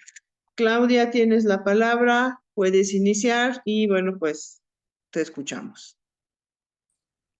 Muchas gracias, profesora, y gracias por la invitación, por participar aquí en este coloquio. También le doy muchísimas gracias a la Asociación Interdisciplinaria para el Estudio de la Historia por invitarme a presentarles este trabajo o esta ponencia sobre los perros, ¿no?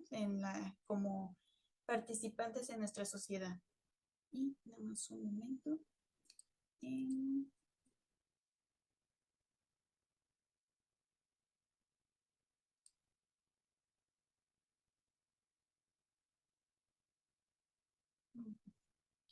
Y bueno, este trabajo, o bueno, esta ponencia, tiene como propósito o centrarse en cómo los animales fueron utilizados primeramente como objetos de experimentación en las pruebas de las carreras espaciales y bueno, cómo cambiaron esta perspectiva de los animales como experimentos a héroes que ayudan y rescatan a personas, en el caso de la Ciudad de México en los años del 2022 y 2024, y cómo estos animalitos fueron siendo icónicos en nuestra ciudad o en nuestra cultura mexicana, en este caso Frida y Proteo. Y bueno, para respaldar la construcción de esa idea de que los perros se forman o pueden convertirse en héroes, se tomó y se consultaron y recopilaron noticias hemerográficas de diferentes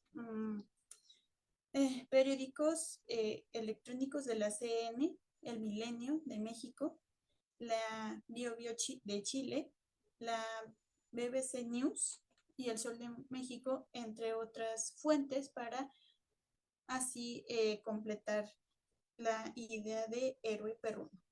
Ok, bueno. Los perros en su participación en la sociedad. El caso de Frida y Proteo. Bueno, el repaso histórico. Orígenes antiguos sobre los animales. Desde el principio de la humanidad, el hombre se ha estado acompañando con el perro y han tenido un camino en común. Pero se ha generado un cambio en la forma de tratarlos, incluso pues de expresarlos como personajes o seres vivos que nos acompañan en nuestro entorno. Los animales y los seres humanos se separan por dos principales puntos en la antigüedad, como nos señala el historiador Arturo Margón García en su trabajo Los animales en la historia y la cultura, que el hombre se separa en dos partes. La primera, desde la perspectiva científica, en la que la revista universitaria bajo el título de Humanos, lo que nos hace únicos, escrita por Pedro Maldonado, nos menciona de que biológicamente los seres humanos y otros animales es algo más que sus características anatómicas. Lo que nos diferencia de otros animales es el funcionamiento de nuestro cerebro y lo que este órgano aprende depende del aprendizaje y la cultura de los tiempos que nos han tocado vivir. Esta nota y la información del historiador nos dice que los animales solamente sirven para pues ser entretenimiento, alimento o pues para hacerlos trabajar en trabajos duros y pesados. Eso toma como esta idea o justifica esta idea de el empoderamiento o el sometimiento que los seres humanos le dan a los animales. Y bueno, hay otra justificación que hace que el hombre tenga su prioridad en los seres humanos y que tenga dominio sobre ellos, en la que pues es esta perspectiva religiosa que refuerza con un pasaje bíblico en el Antiguo Testamento, en el Génesis 9:2, en donde los animales, las aves, los animales salvajes, los que se arrastran en el suelo y los peces en el mar estarán bajo el dominio de los seres humanos. Bueno, sí es como que esta parte muy importante y la justificación más antigua pero vigente para darle un significado a este sometimiento pues a todos los animales en el planeta. Y desde la perspectiva de la antigüedad, pues vemos diferentes interpretaciones sobre los animales y cómo, pues sí, diferentes culturas han interpretado su relación con ellos. Por ejemplo, en la cultura romana nos ponen de que solamente servían para la caza y el entretenimiento y el ocio, o bueno, el acompañamiento del ocio del ser humano. Y en otros países como Grecia, los hinduistas y budistas y el Islam tratan de tener una mediación justa con los animales, porque en unas cosas se trata como algo ya muy espiritual, en cuestiones de conexiones de almas, el respeto hacia la naturaleza y de que pues no se exceden en matar a los animales solamente por alimentarse, ¿no? También ellos deben de tener un límite. para poder matar a un animal para ser consumido. Y bueno, remontamos a esta parte, visión europea, de que también hubo santos o personas religiosas en que les interesó el cuidado y protección de los animales. Se mencionan solamente ahorita dos de ellos, que es San Benito de Abad, que se le considera protector de los animales. Muchas personas le rezan porque dicen que han hecho milagros con ellos cuando una de sus mascotas se pierde o para protegerlas. También se hace mención de San José de Cupertino, perdón, que se le atribuyen poderes sobrenaturales o cualidades sobrenaturales como la levitación y el poder de hablar con los animales. Estos actos de buena intención de pues, estas personas desde la perspectiva religiosa, como que trataron de reformar las ideas o la mentalidad de algunos países sobre el cuidado y la protección de los animales. Hubo un caso en dos países en específico, que fue en España y en Inglaterra, en donde se trataron de proponer ideas vanguardistas sobre no excederse con la matanza de los animales, el cuidado, pero no llegaron a tener esa vigencia o duración y tardaría siglos en tomarse esta preocupación por el cuidado de los animales. Lo que nos da a entender es que perdón, un momento, es que no importa el país en donde te cuentes, tienes dos perspectivas. Hay dos perspectivas en donde pues todavía se sigue encontrando de una parte buena el cuidado y la protección, pero también encontrarás esta crueldad y desdén sobre los animales y un desprecio a los servicios que hacen. Tardarían pues siglos cambiar pues la mentalidad de los seres humanos, que es una cuestión muy difícil, eh, ya que hay ideas muy arraigadas, costumbres, la cultura, y pues, siguen vigentes todavía en la actualidad, en especial la forma de ver a los perros. Eh, Cambiar esa mentalidad, por ejemplo, en la Ciudad de México sobre la historia de los perros, que es algo nuevo, un tema que se está desarrollando, es difícil encontrar información sobre ellos pues en documentaciones pasadas, pero se tiene esta motivación o interés de buscar en informaciones contemporáneas y sustentarse en esa información para realizar una conexión en los acontecimientos del pasado y construir o aportar la historia de los perros en la Ciudad de México. Pues bueno, se tomó como base los sucesos ocurridos en la carrera espacial, en la prueba de los cohetes que se utilizaron animales, incluyendo perritos, y se tomó a Laika como ejemplo y punto de partida para ver las dos perspectivas sobre los perritos desde la parte buena y la parte mala durante el siglo XXI en México.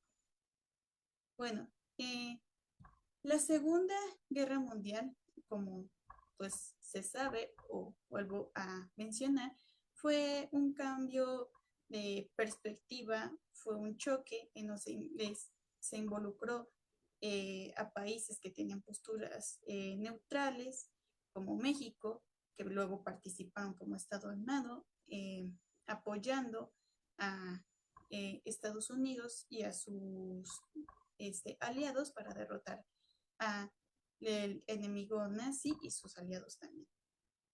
En México es apropiado mencionar de que su intervención es casi conocida por su relación con el famoso Escuadrón 221 y también por la aportación económica que ayudó al país en el momento a levantar a México en un ahorro nacional forzado y tener un proceso productivo que permitió establecer una base estrecha con Estados Unidos.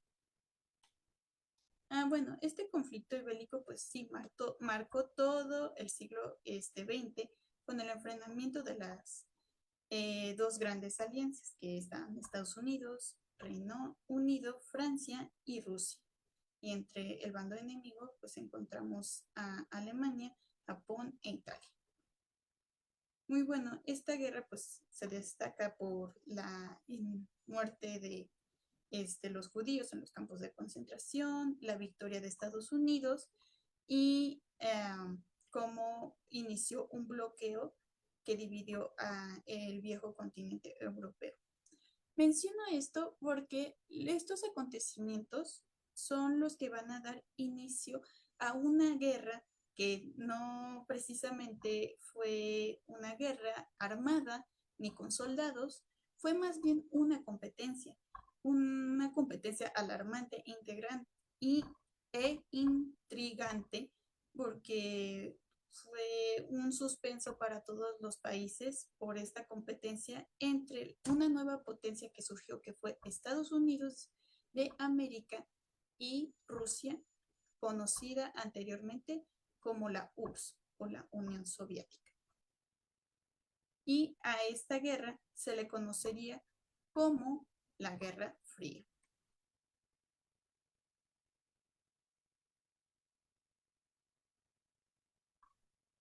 Y bueno, como ya mencioné, Estados Unidos es una nueva potencia y está la Unión Soviética.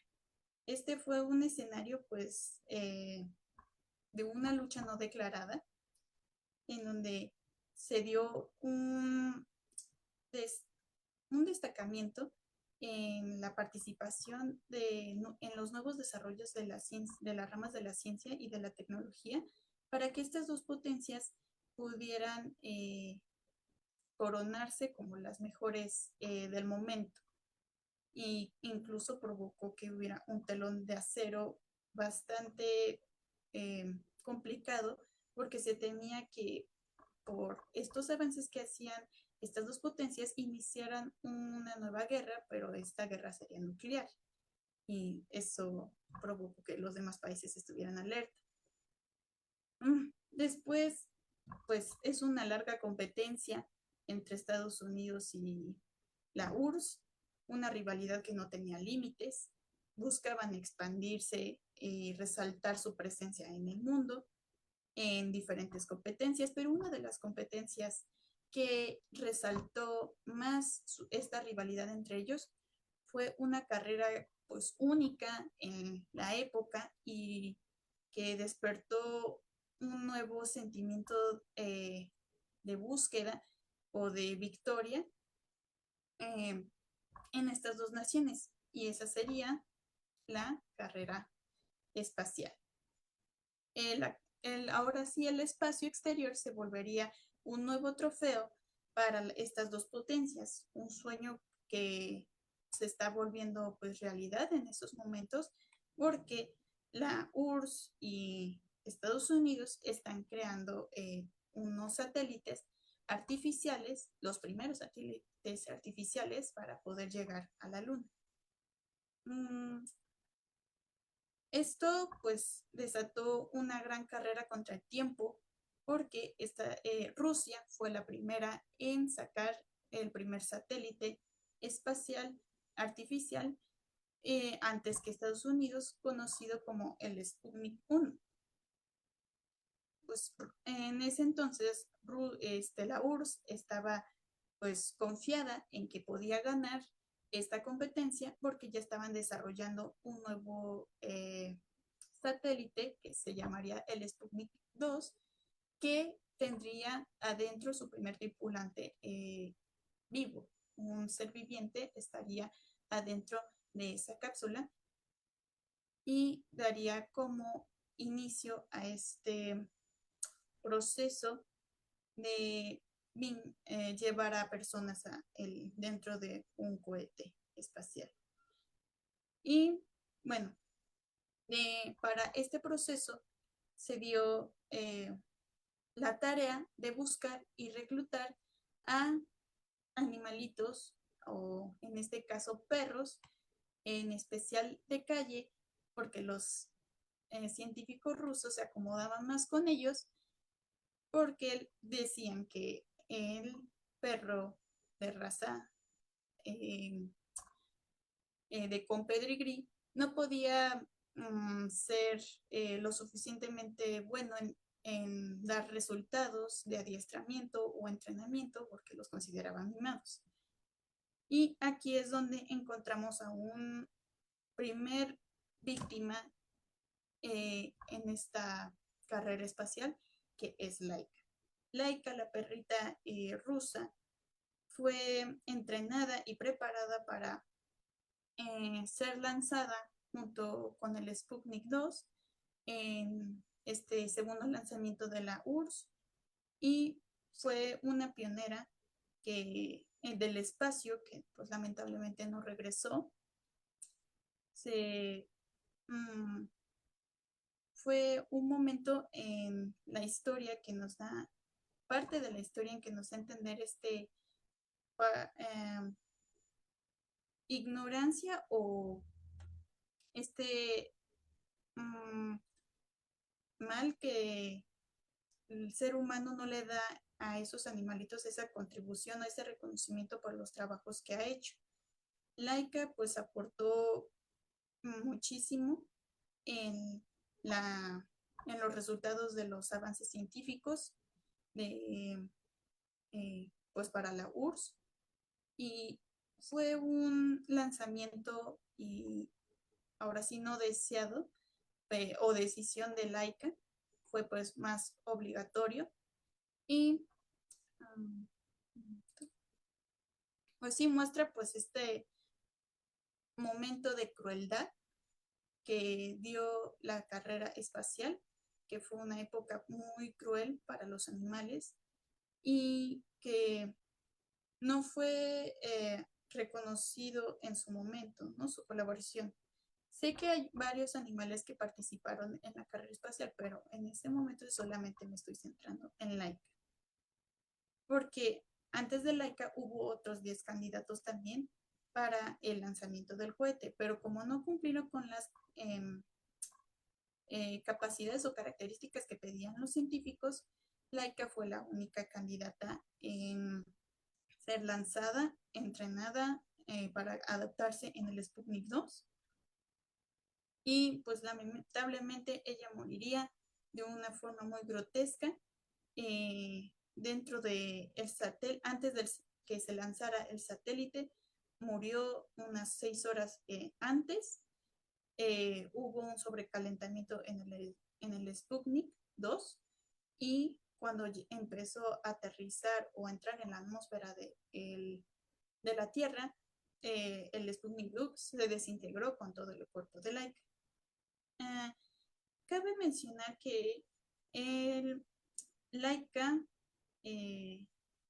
bueno, el gobierno de Rusia, en ese entonces la URSS, ocultó su muerte por una semana. Dijeron que todavía la perrita estaba en órbita y que pues estaban tratando de encontrar la forma de regresar. Después de que pasó la semana, buscaron otra forma de decir que había muerto. Esto provocó un enojo a la población, en donde pues se vio pues primeras protestas contra el maltrato animal. Laika no fue reconocida hasta el 2008, que se inauguró un monumento en su honor en el Centro de Investigación Militar de Moscú. Y bueno, he de mencionar de que hubo antes un reconocimiento por un grupo musical que se llamaba Mecano. Este grupo musical se encargó de hacer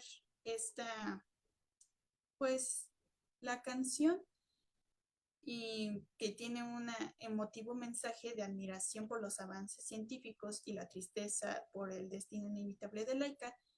Criticó pues esta experimentación en los animales, pero que también dio a entender de que Laika fue pues no fue una perrita común, fue una heroína, fue alguien, un ser vivo, pues en este caso animal, que resaltó y destacó más que como un icono mundial debido a su aportación a la carrera espacial. Y bueno, tomando como ejemplo la canción de Mecano, pues podemos tomarlo como una señal de protesta contra los atentados contra la vida de los animales y que pues todavía siguió a lo largo del siglo XX y también hasta el siglo XXI, ¿no? En donde los animales ya son maltratados o experimentan en ellos de forma grotesca e indescriptible. Y esto tal vez pueda deberse a una falta de cultura.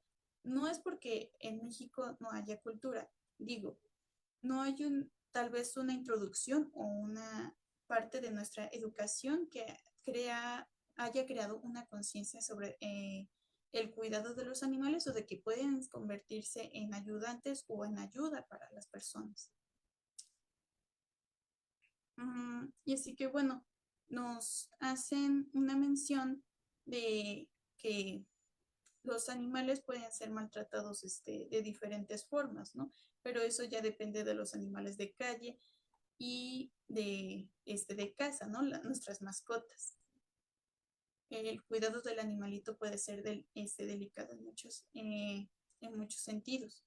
Pero en este caso, yo voy a tomar la noticia recopilada de un caso que se dio en la Ciudad de México, que es que se citó en el sitio web oficial de El Sol de México, que nos menciona que hubo un caso de dos mujeres que envenenaron a dos animalitos, a dos perritos de la calle, y que estas mujeres son llamadas mataperros, son una asociación de mataperros. Que Claudia, si gustas ir también ya cerrando tu ponencia, por favor. Ok, bueno, para resumir un poquito más rápido, disculpen, estas personas maltratan o matan a pues a diferentes perritos en la Ciudad de México o parte de los estados de este país, y se ve como que esta parte negativa de el maltrato animal, ¿no? Pero en la parte positiva vemos que los animalitos pueden convertirse más que experimentos, sino como eres. Tomo el ejemplo de Rocket Raccoon, que me imagino que lo han de conocer por los Guardianes de la Galaxia, de que también fue un animalito que fue experimentado, pero, y tuvo un trauma que lo volvió un ser antisocial, pero con el paso del tiempo fue superando sus sentimientos, sus duelos, para convertirse en alguien que le interesa también proteger a las demás personas. Su intención es proteger no solamente a las personas que le importan, sino que también quiere que vivan pues como él hubiera querido vivir, felices, o que él se sacrifique para que precisamente haya una paz con esos seres vivos. Luego, pues aquí entramos en este concepto de héroe, que es un concepto bastante complejo, y en el caso de los animales, pues podríamos decir que el animal que hace una hazaña o una proeza de valor se diferencia de personas, o bueno, de animalitos comunes. Las características que nos dan, que se desenvuelven en un contexto de ciertas injusticias, que lo resuelve, que se enfrenta a peligros para salvar a las personas, que no quebranta leyes, y por eso tenemos a los perros como, bueno, aquí se podrían tener como perspectiva a héroes perros. Los perros ahora se vuelven héroes por caracterizar estas ideales o hazañas que se tienen de los héroes. En este caso, pues Frida y Proteo fueron perritos binomios que contribuyeron al rescate y búsqueda de personas a lo largo de sus carreras y que ellos fueron parte fundamental en la historia de México tras los desastres naturales, por ejemplo, como el terremoto del 19 de septiembre del 2017 y lo que sucedió en Turquía en el año pasado, que hubo un terremoto masivo de 7.8 y pues ellos fueron a ayudar. Pero he de resaltar que estos animalitos son entrenados, son capacitados, son entrenados de forma muy especial para tener sensibilidad tanto en sus patitas como en su nariz para localizar a gente que está en escombros o está en situación de pues extravío. México ha estado aportando o entrenando a estos perritos que se les denomina como binomios, junto con personas también especializadas para que el perro y el humano puedan ser compañeros y puedan actuar rápido en las situaciones de desastre. La UNAM fue una de las primeras instituciones mexicanas en realizar una unidad canina después del terremoto del 85. Pues, y así pasaron los años hasta nuestra actualidad, donde la UNAM, la Secretaría de Marina y también pues la Cruz Roja, perdón, se dedican a entrenar a los perritos binomios porque vieron la importancia que tienen pues para la búsqueda y rescate por las capacidades que los humanos no podemos tener, como pues un super olfato o una agilidad o más fuerza. Los animalitos tienen esas capacidades que el humano pues necesita en este tipo de desastres naturales. Así que estos animalitos se volvieron como héroes o heroínas en la Ciudad de México. Su labor ha sido muy importante, se siguen entrenando y sería todo. Bueno, creo que sí, sería todo. Bueno, gracias por su atención. muchas gracias, Claudia, por tu participación. Agradecemos la presentación que nos hiciste, donde resaltaste, bueno, pues toda esta parte del elemento canino y su relación, ¿verdad?, con el hombre desde diferentes trincheras. Bueno, pues con esta ponencia terminamos esta mesa titulada Arte, Propaganda y Ética, miradas históricas y culturales en Asia, América y el espacio. No sé, bueno, nos restan unos minutos por si hubiera algún tipo de comentario o pregunta, bueno, que pudieran hacerle a nuestros ponentes.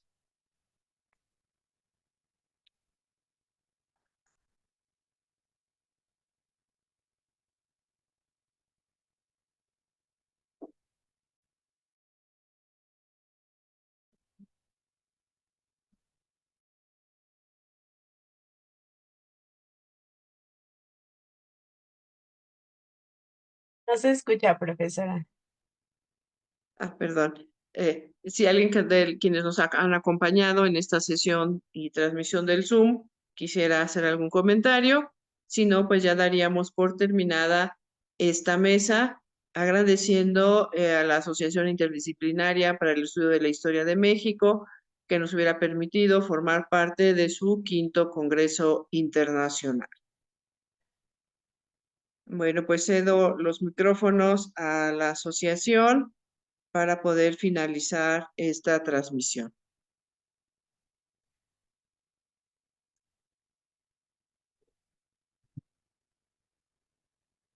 Buenas tardes, muchísimas gracias a todos y todas las ponentes. Con esto concluimos la mesa de hoy y los invitamos a que sigan al pendiente a la transmisión de las 2 de la tarde. Les agradecemos mucho y que pasen buen día. Muchísimas gracias a todos.